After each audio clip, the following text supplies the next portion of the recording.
Hi, my name is Jennifer. I am a self-taught artist. In high school, I took some high school drawing classes, art classes that we all take in high school. And then after that, I've really not done anything educationally as far as art. But I have a natural talent. A lot of us do, but we don't know where to go from there unless we're classically trained. So in my videos, what I want to teach you to do is to go from drawing into painting. Believe me, if you can draw, you can paint. It is that simple. So let me show you some of the things that I have in my own art room. And your room doesn't have to be big. If it's just a corner, you can do that too. I am a grandmother, a mother of 4 raised children, and all my kids have kind of moved out of the house, so I had this bedroom that I had fixed up for guests, and I turned it into my studio. About time, right? Okay, so here's my room. It's messy, but hey, artists aren't always the cleanest people. Okay, so I've just kind of got this little room. You can see I have a drawing table. This is what I consider my drawing table. And then I have my place for my TV if I want to watch TV, or I have a stereo system, and my paints. I have a little coffee pot, and I also have a little mini refrigerator. That's only because I'm spoiled. My husband spoils me very much. So if you don't have all that, that's not what you really need. My goal is not to teach you individual names of brush strokes and things like that, because really I will be no help to you there. But what I'm going to teach you is some simplistic ideas. I'll show you the size of brushes, but the simplistic ideas that we can do to put together videos, or not to put together videos, I'm sorry, bleep. To put together some paintings that you can do that are very simple, not real time consuming, but something that you can bring life into your own house. So what we're going to start with, I'm going to start with some basic things, okay? If you have a room that you can do your own work in, that's great. And here's why. This is my wall. I had an easel, but I didn't care for the easel. So here's my wall that I use to hang my paintings on. And that's this one. Isn't it pretty? Okay, so what I have here is room that if I need to stand up to paint, I can stand up like this. This is a picture I'm doing of zebras, but that's not what we're going to be doing today. What we're going to be doing is something very simplistic that you can use all your own ideas in, your own color scheme and all of that. But what I have is I have 2 holes up at the top, and then I have 2 holes down at the bottom. Let me fit the stick. There it goes. This gives me the ability to stand up, sit down, move around, do whatever. This up here I have is for a clip like this one. This one I can simply, it's just a piece of batten strip, nail into the wall or skirt if you prefer, and you can, I love these lights. These lights are so perfect for your art, mainly because you can move it around, you can put it wherever you need. I have several in my room that I use in different stations, if you will.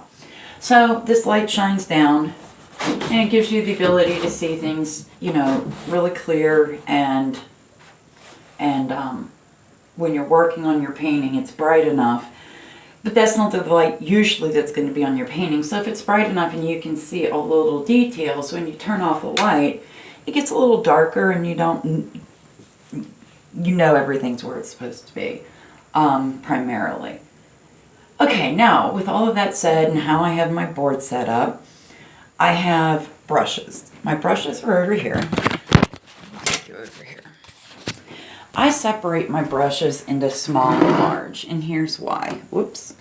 Maybe help if you see. The large ones, it's nice to have, in one glass so you know what you're reaching for. I have all my small little brushes that you use for line work and real detailed work right here, And of course your spatulas, you'll need these. These are to mix paint or get paint out of a big canister or a jar or anything like that. As far as numbered I guess I should tell you something. I am slowly going blind. I have extreme close angle glaucoma. I'm already blind in this eye, and this one's not as bad, but it's slowly going downhill, despite surgeries and medications. But I still have a passion for art. So I can't read you the little numbers on these paintbrushes, but you'll be able to see. I'll hold it up next to my finger and you'll be able to see how tiny it is. And I would suggest you get the tiniest of tiny brushes clear up to the biggest brush. One that I use for my backgrounds all the time is this one. You can see the nice fine, edges and things like that. Before I became a painter, or before I really got into my art, I actually worked on an all-male paint crew, which I liked. It was okay, but I found my best brushes were Purdy's. And for acrylic paints, you can do that as well. I just use this. I wash it out just like I would my small ones, but I find this covers more space before you put on your painting. You want to use gesso. Gesso is... And it's actually fairly cheap. It's not like really uber expensive, and it goes a really long way. This is gesso. I got this at, see it? Oops, wait, you can't see it there. That's gesso. In this big, I don't know, 1 gallon bucket. I think it cost me like 15 bucks. What this is going to do is this is going to help you prime all your canvas so that your paint doesn't flake off. Acrylic paint is water-based, and we know that about acrylics, but acrylics are so easy to use. I love them. But they're easy to use, and they do require water to bond, okay? So your gesso is something that you want to use so that over time your painting doesn't start flaking and peeling, okay? It's a bonding agent. Okay, now with that said, anytime you start a painting, you want to know what you're going to do. Today we're going to do something similar. I'm going to take it downstairs for a minute. Hold on. Something similar to, here we go, this. This one is really pretty simple, and it adds a nice art piece to somewhere in your house.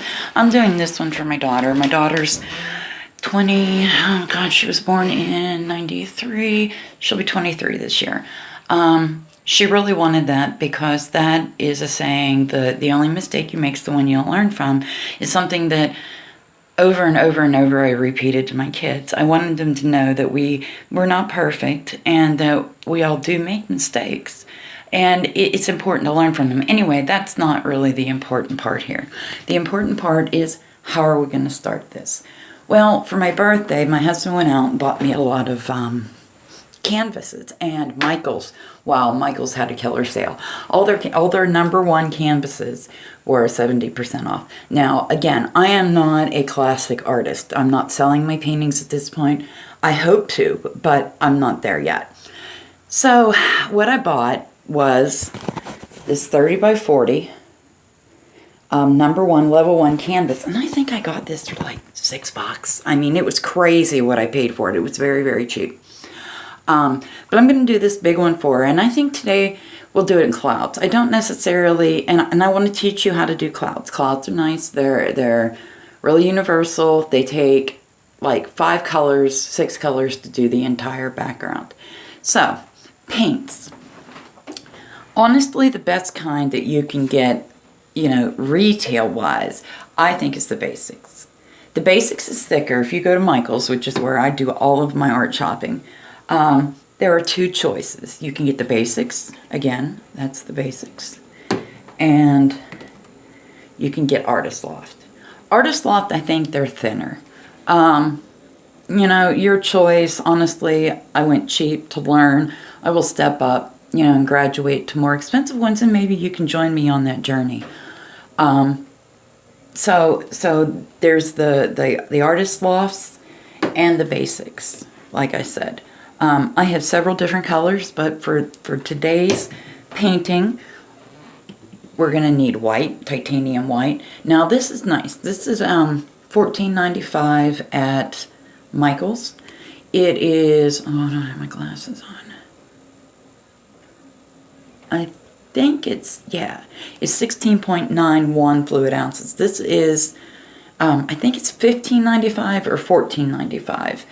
Even the Artist Paint Lops, these ones are 4 ounces, and they're $4 to $5 a piece, just depending. If you can get them on sale, you can get them 3 for $10, but they're only 4 ounces. The bigger ones being 16 ounces helps a lot because it'll go a lot farther. And the ones you're going to use most is white and black. You can color change any color you want in the rainbow, but I suggest you buy your basic colors. Like for instance, you can get just a regular yellow. This is, let me get my glasses on so I can see.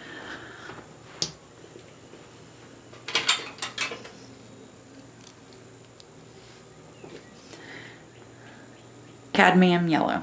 Okay, now by just an example, by adding this yellow and the burnt umber, you can get a gold color. If you add black to this, you're going to get a darker yellow, more of a maize yellow maybe. And if you add white to that, you're going to get a bright yellow. So that's a way to start. But if not, and you're like me, I just went and bought one off of every rack when they were on sale, of course. And I picked out certain colors, and then I'd go back the next week and I'd pick out certain colors. I guess I spend an average 30 to 40 a week, and I'm constantly painting. So it's not something that you're just doing for a little while. It's something that you can do every day for a couple hours. So there's the paint. Oh, also, these little containers that you can get at Walmart, I mean, I think they're like 15 bucks and you get 40 or 50 of them. Well worth the investment. And here's why.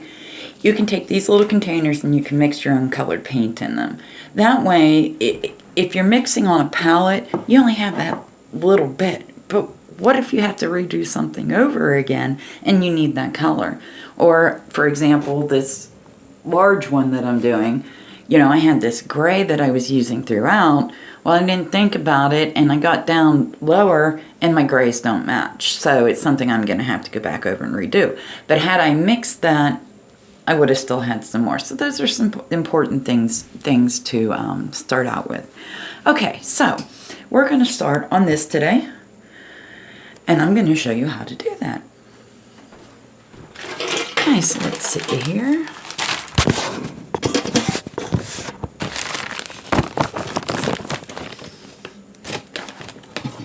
You should be able to see really well right there. Okay, let's see this.